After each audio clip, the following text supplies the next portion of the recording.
નમસ્કાર, જય શ્રી કૃષ્ણ, રાધે રાધે. મિત્રો, આજના વિડીયોની અંદર આપણે આપણા શરીરની અંદર નસની અંદર કોઈ પણ પ્રકારની તકલીફ થાય, નસની અંદર સોજી આવી જાય, નસની અંદર બ્લોકેજ થઈ જાય, નસ દબાઈ જાય, નસ ફૂલી જાય, તો એવી જ તકલીફો થાય છે. એ તકલીફોને આપણે કઈ રીતના દૂર કરી શકીએ એના વિશે વાત કરીશું. અને મિત્રો, ચેનલ પર પહેલી વખત આવવાનું થયું હોય અને તમને આયુર્વેદિક ઔષધિ ટિપ્સ વિશે જાણવાની ઈચ્છા હોય તો આ ચેનલને જરૂરથી સબસ્ક્રાઈબ કરી દેજો, જેથી કરીને તમને આયુર્વેદિક ઔષધિ વિશે સંપૂર્ણ માહિતીઓ મળતી રહેશે. તો હવે થોડી આપણે નોર્મલ વાતો કરી લઈએ કે આપણા શરીરની અંદર નસ કોઈ પણ અંશે ડેમેજ થાય અથવા નસ કામ કરતી બંધ થઈ જાય તો આપણને કેટલી તકલીફ થઈ શકે એ તો આપ સૌને આપણને પ્રેક્ટિકલી અનુભવ તો થાય જ છે અને થઈ પણ ચૂક્યો છે. તો એવા સંજોગોની અંદર આપણે મોટી બીમારીનો ભોગ પણ બની શકીએ. બરાબર છે? એ તો આપ સૌને ખ્યાલ છે જ કે શરીરના કોઈ પણ ભાગની અંદર, કોઈ પણ અવયવની અંદર જે નસ જે છે એ કામ કરતી બંધ થઈ જાય અથવા એની અંદર સોજો આવી જાય, બરાબર છે, અથવા તો પ્રેશર હાઈ થઈ જાય તો પણ આપણને ઘણી એવી તકલીફો આપણને ભોગવવી પડી શકે. તો આજના વિડીયોની અંદર આપણે એ જ માહિતી મેળવીશું કે શરીરની તમામ નસો જે છે એ તમામ નસોની અંદર કોઈ એક નસની અંદર તમને નસ બ્લોકેજ થઈ જાય, નસ કામ કરતી બંધ થઈ જાય, નસ સુકાઈ જાય, તો એ નસ સુકાયેલી નસને આપણે કઈ રીતના રિકવર કરી શકીએ એના વિશે આયુર્વેદિક એક હું તમને ટિપ્સ બતાવીશ. એનો જો તમે પ્રયોગ કરશો તો 100% તમને એની અંદર આરામ અને રિકવરી તમને મળી શકશે. તો હવે શરૂઆત કરીએ. અને એની અંદર આપણે કોઈ વધારે ખર્ચ કરવાની જરૂર પણ નથી. ખૂબ સરળતાથી તમે ઘરે બેઠા જ એનો ઉપયોગ કરી શકશો અને ખૂબ અસરકારક તમને પરિણામ પણ તમને મળી શકશે. તો હવે એની અંદર સૌથી અગત્યનું એ છે કે આપણે કપૂરનો ઉપયોગ કરવાનો છે મિત્રો. પણ કપૂર પણ ઘણા એવા પ્રકારના આવે છે બજારની અંદર, પણ આપણે જે પૂજા હવનમાં પૂજા વિધિમાં જે આપણે કપૂરનો ઉપયોગ કરીએ છીએ, શુદ્ધ કપૂર, એનો આપણે ઉપયોગ કરવાનો છે મિત્રો. બરાબર છે? જે શુદ્ધ કપૂર જો આપણે લઈશું તો એની અંદર જે સુગંધ આવે એ થોડી ઓછી હોય છે. અને બીજું જે કપૂર આવે છે સિન્થેટિક કપૂર, એની સુગંધ આપણને વધારે જોવા મળી શકે. અને બીજું કે જે આપણે શુદ્ધ કપૂર જે સળગાવીએ, બરાબર છે, જે એ પ્રકાશ જે છે એ પીળો હોય છે મિત્રો. અને જે બીજું જે ડુપ્લિકેટ જે કપૂર હોય ને એને તમે સળગાવો ને તો એનો કલર જે છે એ થોડો લાલ અથવા વાદળી તમને જોવા મળી શકે. એ જે ડિફરન્સ છે એ તમને હું ખાસ પહેલાં જણાવી દઉં, જેથી કરીને તમે કદાચ ભૂલથી ડુપ્લિકેટ કપૂરનો ઉપયોગ ના કરતા જે ઓરિજિનલ કપૂર હોય એનો તમે પ્રયોગ કરશો એટલે આ તમને 2 થી 4 જે પરિણામ છે એ તમને જોવા મળી શકે. ઓરિજિનલ કપૂર હોય એની અંદર એટલી તીવ્ર જે સુગંધ છે એ આવતી નથી. ડુપ્લિકેટ હોય એની અંદર વધારે આપણને સુગંધ જોવા મળી શકે. તો હવે કપૂરનો ઉપયોગ કરીએ અને આપણે જે નસો છે એને કઈ રીતના આપણે જે બ્લોકેજ થઈ ગયેલી છે એને કઈ રીતના આપણે ખોલી શકીએ. તો ફક્ત નસ ખુલી જાય એવું નથી, એ તો નસ 100% ખુલી જ જશે, પણ એની અંદર 2 થી 4 એવી બીમારીઓ છે એની અંદર પણ આપણને કપૂરનો ઉપયોગ કરીએ તો એ બીમારીઓ પણ આપણા શરીરમાંથી આપણે દૂર કરી શકીએ. તો હવે સૌથી અગત્યનું છે કે માની લો કે આપણા શરીરની અંદર ઓક્સિજનનું લેવલ ઘટે અથવા તો એનું લેવલ ઓછું થઈ જાય, તો એવા સંજોગોની અંદર આપણે કપૂરનું જે સ્મેલ લઈએ, કપૂર સૂંઘીએ તો પણ આપણે ઓક્સિજનનું લેવલ મેન્ટેન થઈ જાય. અને બીજા નંબર છે મિત્રો, આપણે ત્વચા સંબંધી કોઈ પણ પ્રકારની તકલીફ થાય, અને ખાસ કરીને આપણે ગરમીની ઋતુની અંદર અનેક પ્રકારની તકલીફો ત્વચા સંબંધી થતી હોય છે.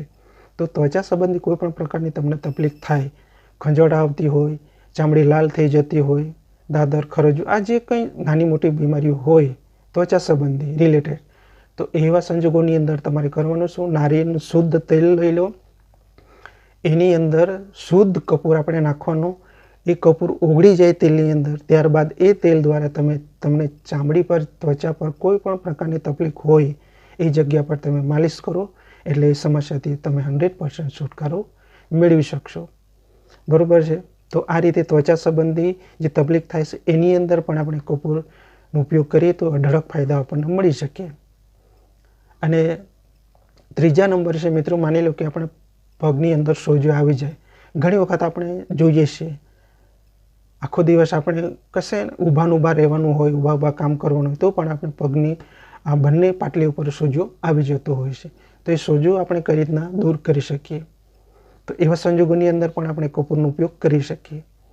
તો તમારે થોડું હલકું ગરમ પાણી લો, બરાબર છે, એની અંદર થોડું મીઠું નાખી દો અને તમે 2 થી 4 જે કપૂર છે એ નાખી દો.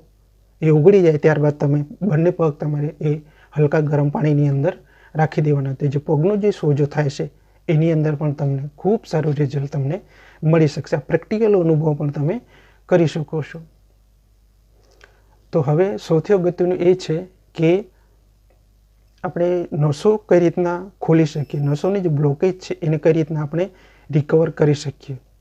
નસ સંબંધી કોઈ પણ પ્રકારની તકલીફ થાય તો એવા સંજોગોની અંદર તમારે કરવાનું શું, 1 થી 2 લીટર પાણી લઈ લો, એને સૌથી પહેલાં થોડું હલકું ગરમ કરી નાખો. એની અંદર 2 થી 3 કટકા શુદ્ધ કપૂર આપણે એ પાણીની અંદર નાખી દેવાના, એટલે કપૂર ઉગળી જશે. અને ત્યારબાદ તમે 1 લીંબુ લઈ લો, એ લીંબુનો રસ એ પાણીની અંદર નાખી દો. આખું 1 થી 2 મિનિટ સુધી એને મિક્સ કરી દો. અને ત્યારબાદ તમારે બંને પગ એ પાણીની અંદર 10 થી 15 મિનિટ સુધી રાખવાના. તો તમને ઇન્સ્ટન્ટ એકદમ ક્લિયર કટ તમને રિઝલ્ટ તમને મળશે, એકદમ સેન્સર જેવું આ કામ કરશે મિત્રો. તો ધીરે ધીરે કરીને એ નસો જે છે, સ્નાયુની જે તકલીફ થાય છે એની અંદર તમને ખૂબ સારું રિઝલ્ટ તમને મળી શકશે. એટલે શરીરની બધી નાનીથી લઈને મોટી નસો સુધી જો કદાચ નસની અંદર બ્લોકેજ હોય, ડેમેજ હોય, નસ બરાબર કામ ના કરતી હોય તો એવા સંજોગોની અંદર તમે આ પ્રયોગ કરી શકો. સૌથી પહેલાં ગરમ પાણી લો, એની અંદર તમે કપૂરને 1 થી 2 કટકા નાખી દો, લીંબુનો રસ નાખી દો અને 10 થી 15 મિનિટ સુધી તમારે બંને પગ એ પાણીની અંદર રાખવાના. એટલે તમને ખૂબ સારું રિઝલ્ટ અને સ્ફૂર્તિનો પણ તમને અનુભવ મળી શકશે. એટલે શરીરની જે કંઈ નસ હોય, જે કોઈ અવયવની નસ બ્લોક થઈ ગઈ હોય તો એ ધીરે ધીરે કરીને એની અંદર આપણે રિકવરી મળી શકશે અને આપણે મોટી બીમારીથી આપણે બચી શકીએ, બરાબર છે. અને બીજો ઉપાય છે કપૂરનો કે આપણી પગની એડીઓ ઘણી વખત ફાટી જતી હોય છે. તો એવા સંજોગોની અંદર પણ તમે આ કપૂરનો ઉપયોગ કરી શકો. એ પણ શુદ્ધ કપૂરનો ઉપયોગ કરજો. આ જેટલી પણ તમને આ ઉપયોગ બતાવ્યા એ બધા તમામ ઉપયોગની અંદર તમારે ફક્ત શુદ્ધ કપૂરનો ઉપયોગ કરવાનો છે. તો હવે પગની એડી ફાટી જાય તો એવા સંજોગોની અંદર આપણે કઈ રીતના એનો ઇલાજ કરી શકીએ. જો એની અંદર તમારે કરવાનું શું, કપૂરને આપણે ઉગાડી દેવાનું, બરાબર છે, અને એ રૂની અંદર આપણે રૂ પલાળી દેવાનું અને એ રૂ દ્વારા તમે એ પગની એડી પર માલિશ કરી શકો. અથવા પાણીની અંદર પણ તમે કપૂરને નાખી દો અને એ પાણીની અંદર રૂ બોળી દો અને રૂ દ્વારા તમે બંને જે પગની એડી છે એ એડી પર તમે આ રીતે માલિશ કરો તો પણ તમને ખૂબ સારું રિઝલ્ટ તમને મળી શકશે. તો આજના વિડીયોની અંદર મારે તમારે એ જ જણાવવાનું હતું કે આપણા શરીરની અંદર જે કંઈ નસ સંબંધી કદાચ તમને તકલીફ થાય અથવા થઈ ચૂકી હોય તો અથવા ન પણ થાય તો ખૂબ સારું છે, પણ બને ત્યાં સુધી આવી તકલીફ કદાચ તમને થતી હોય, પગનો સોજો આવી જતો હોય, દુખાવો થતો હોય તો, અને બીજું કે સાંધાની અંદર કદાચ તમને દુખાવો થતો હોય, બરાબર છે, ઘૂંટણની અંદર, હાથના કાંડાઓની અંદર, કોઈ પણ સાંધાઓની અંદર તમને દુખાવો થતો હોય તો એવા સંજોગોની અંદર પણ તમે આ કપૂરનો ઉપયોગ કરી શકો. તો એની અંદર તમારે તલનું તેલ લેવાનું, એની અંદર કપૂર નાખી દો, બરાબર છે, અને એને મિક્સ કરી દો. એ કપૂર ઓગળી જાય તલના તેલની અંદર, ત્યારબાદ તમે એ તેલ દ્વારા જે કંઈ સાંધાઓ પર તમને તકલીફ થતી હોય, દુખાવો થતો હોય એ જગ્યા પર તમે માલિશ કરો એટલે ધીરે ધીરે કરીને સાંધાઓની સમસ્યામાંથી પણ તમે છુટકારો મેળવી શકશો. અને બીજું કે માની લો કે આપણા શરીર પર કોઈ પણ પ્રકારની ઈજા થઈ, ચામડી કપાઈ ગઈ, ઘા થઈ ગયો, તો એ ઘાને રૂઝાવવા પણ એ કામ કરે છે કપૂર, બરાબર છે. અને ખાસ કરીને તમને ઘા જલ્દી રૂઝાતો ન હોય તો તમે સમજી શકો કે મારા શરીરની અંદર સુગર લેવલ વધી ગયું છે. તો એવા સંજોગોની અંદર પણ તમે એનો ઉપયોગ કરીશું. જે ઘા છે એનો દુખાવો પણ દૂર થશે અને જે ઘા જલ્દી રિકવર ના થતો એ પણ ધીરે ધીરે કરીને રૂઝાવ એની અંદર ચાલુ થઈ જશે. તો એવા સંજોગોની અંદર પણ તમે એનો કપૂરનો ઉપયોગ કરી શકો.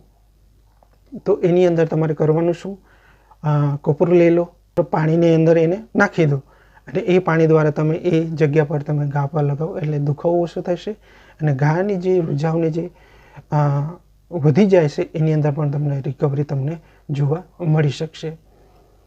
તો આજના વિડીયોની અંદર મારે તમારે જ જણાવવાનું હતું કે કપૂરનો ઉપયોગ કરી અને આપણા શરીરની કોઈ પણ અંગની અંદર જે બ્લોકેજ નસો છે, નસ બરોબર કામ ના કરતી હોય તો એ નસોને આપણે કઈ રીતના ખોલી શકીએ અને આપણે મોટી બીમારીથી આપણે બચી શકીએ. એ તો આપ સૌ જાણીએ જ છીએ કે નસ, કોઈ પણ એક નસ આપણે બ્લોકેજ થાય તો આપણને કેટલી બધી તકલીફ થઈ શકે.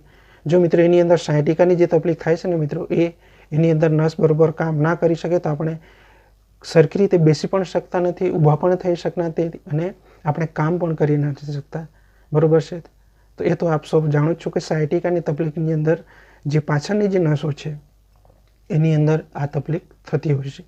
તો એ બધી જે તકલીફો થાય તેવા સંજોગોની અંદર તમે ઘરે બેઠા આ પ્રયોગ તમે અવશ્યપણે અપનાવી શકો. તમને કોઈ આડઅસર પણ થશે નહીં, પ્લસ તમને એની અંદર રિકવરી તમે ચોક્કસ તમને મળી શકશે. તો મળીએ કોઈ નવા ટોપિક સાથે. ત્યાં સુધી મારા તમામ દર્શક મિત્રોને લાંબુ અને સુરક્ષિત આયુષ્ય મળી રહે એ પ્રભુને પ્રાર્થના. અને ખાસ કરીને તમે આ ઘરે બેઠા આ પ્રયોગ કરજો, જેથી કરીને તમને આપણા શરીરની અંદર આપણે જેટલી પણ નસો છે એને આપણે સુરક્ષિત અને એક્ટિવ રાખી શકીએ. એક્ટિવ રાખીશું એટલે આપણે મોટી બીમારીઓ, મોટા આઘાતથી આપણે બચી શકીએ. તો મળીએ કોઈ નવા ટોપિક સાથે. ત્યાં સુધી મારા તમામ દર્શક મિત્રોને જય શ્રી કૃષ્ણ. રાધે રાધે.